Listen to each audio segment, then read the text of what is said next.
país. Permítame solicitarle una precisión que a menudo genera dudas, canciller. Cuando fue en 1962, el momento en que se firmó de manera oficial el bloqueo, es bueno recordar que el mismo inició mucho antes. Quisiéramos que nos precisara y nos ubicara en el contexto de la época. Bueno, el bloqueo contra Cuba empieza prácticamente con la revolución misma. Se intensifica cuando se aplica la ley de reforma agraria en mayo de 1959. Hay un terrible memorándum que permaneció secreto durante 30 años y que fue desclasificado hace relativamente poco, firmado por un subsecretario norteamericano llamado Mallory, del 6 de abril de 1960, que plantea que a falta de una oposición interna al gobierno de Fidel Castro, el objetivo del bloqueo es crear hambre, desesperación y desaliento. Nunca en la historia de la humanidad había habido un bloqueo tan cruel, integral como este, ni había durado medio siglo. Entonces, a casi medio siglo, ¿cuál es la exigencia de Cuba, que entendemos ahora se va a fortalecer tras esta nueva expresión mundial de rechazo a la política estadounidense, canciller? El bloqueo contra Cuba es una política unilateral que ha fracasado por más de 50 años y que debe ser unilateral e incondicionalmente levantado. Yo diría que es la posición de Cuba, es al mismo tiempo un reclamo casi unánime de la comunidad internacional y es la opinión, según encuestas, de la mayoría de los ciudadanos norteamericanos. ¿Hay algún tipo de evidencia que dé cuenta de que esta determinación de Naciones Unidas va a ser cumplida o es previsible que Estados Unidos haga caso omiso frente a esta nueva determinación mundial?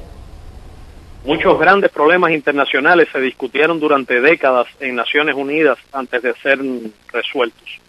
La Asamblea General de Naciones Unidas no tiene herramientas para obligar por la fuerza al gobierno de los Estados Unidos a acatar su decisión, pero lanza un mensaje de extraordinaria importancia desde el punto de vista del derecho internacional, desde el punto de vista ético, desde el punto de vista político. El presidente Obama tiene la oportunidad histórica de liderar un cambio de política y de hacer lo único ético, políticamente correcto y decente, que es levantar incondicional e inmediatamente el bloqueo contra Cuba. Ayúdenos a catalogar el bloqueo. Genocidio irracional, anacrónico. ¿Con qué palabra realmente usted calificaría el bloqueo que vive su país, canciller? Caben muchos enfoques.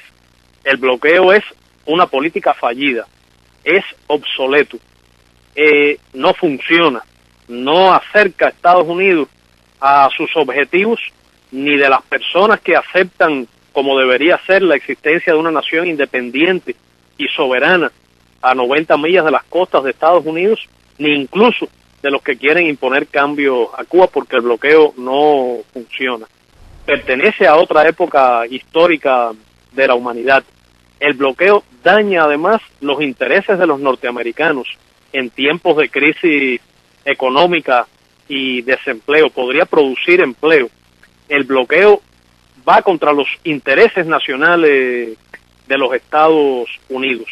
Es además una violación flagrante, masiva y sistemática de los derechos humanos del pueblo cubano. Es genocida, y no uso la palabra genocidio como un mero adjetivo.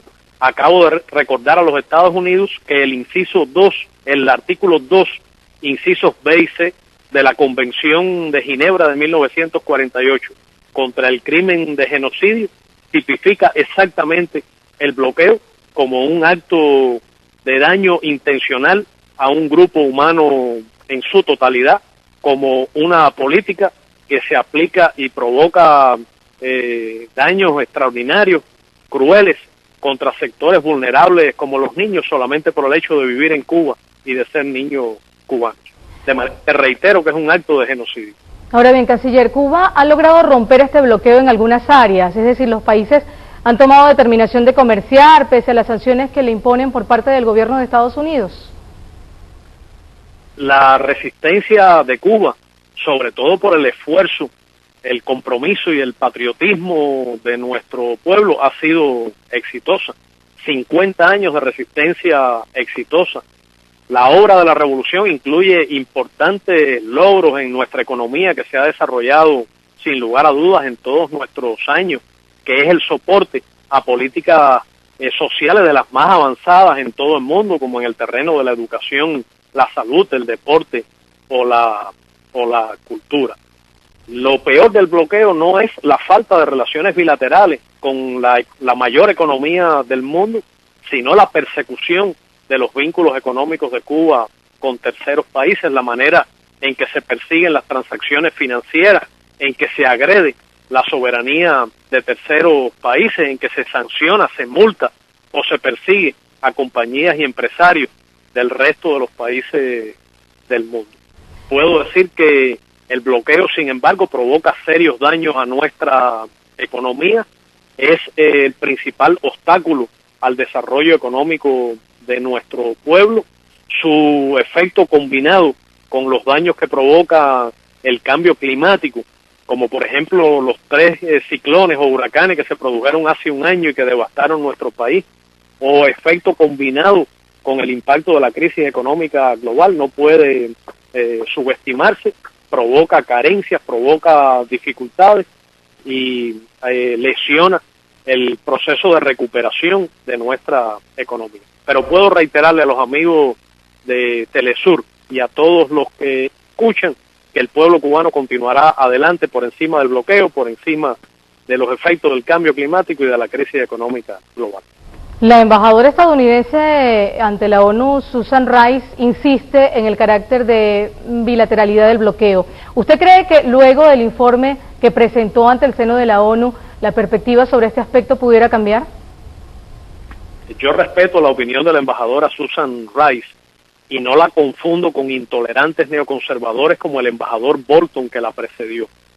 Lamento que ella tenga el amargo deber de haber venido esta mañana a defender la aplicación de un bloqueo cruel, inhumano, genocida.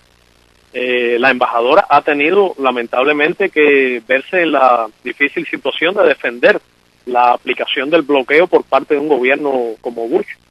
Entiendo que el gobierno actual de los Estados Unidos no tiene nada que ver con el origen del bloqueo, no podría culparse de ello al presidente Obama, en quien reconocemos buenas intenciones, inteligencia, cultura.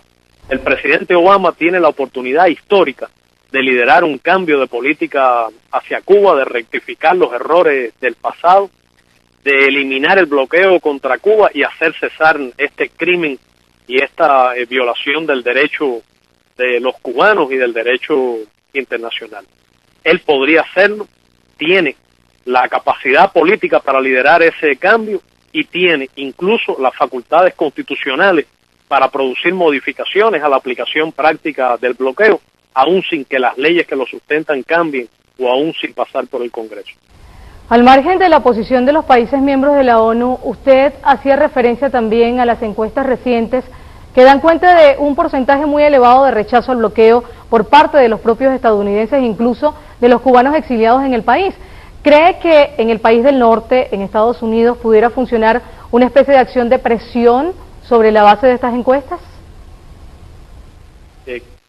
Coincide hoy el absoluto aislamiento internacional y la condena mundial de esa política con una creciente oposición interna en los Estados Unidos.